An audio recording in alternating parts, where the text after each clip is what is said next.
So welcome to part 2 of this great adventure. So here we're making our way out of the Baviaanskloof bush camp. That's the exit. You can see Murray making his way through there. We didn't know how deep that water was, and it looked quite muddy. So we tried to get to the entrance of the Baviaanskloof for the opening time, 7 o'clock in the morning. So this is us now making our way straight towards the entrance. But unfortunately, as we got there, true South African style, they were late. So we waited maybe like around half an hour.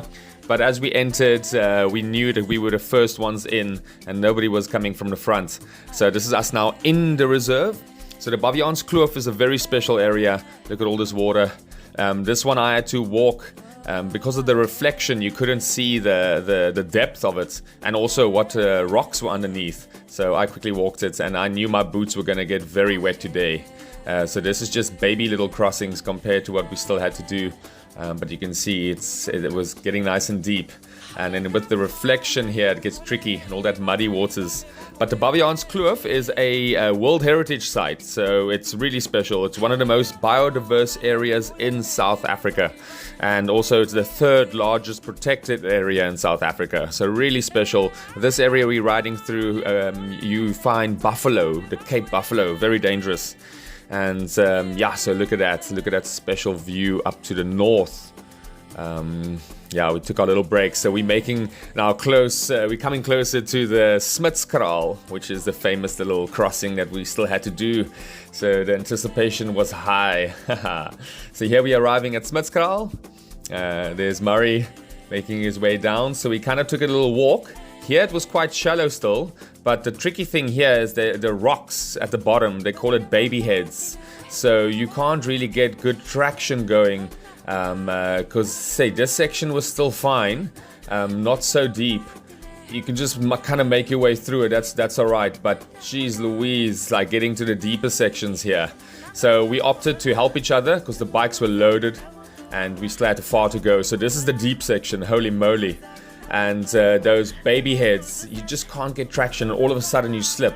And with the cars also that's went through, they create these little ditches. So there I had a little bit of a problem. So I could hold it up, but with the terrain at the bottom, you just couldn't get that push up. So that's why we needed each other. Yesy. Wow. Thanks, Murray. You legend. So I got through there, but that was the most difficult part. Just these big rocks. It's just so tricky to get through this. We made it. And another little deep section here at the end quickly, but so stoked. Got through this. Well done, Kaimani. Well done. So this was me now making my way back because I had to go help Murray. Here we go. We're getting the Africa Twin through. That terrain is so difficult. Big rocks. Murray is like, oh my goodness, we're gonna have to do this. So we're discussing the plan of action. It was best to kind of stick to the left here. But you can see, you'll see now on the camera, it gets a little bit deep. Yes, this section here, oh my goodness. It's tricky with all those big rocks. If the terrain was different, but it's fun, eh? We just help each other out. I've got nice long legs, so I could stay right up on him. We made it through, so that was that. So stoked, man. That's so stoked. The Baviaanskloof, really beautiful. I can fully recommend it. This is us now exiting towards the east. We were making our way, and this is now us arriving at Kasoga.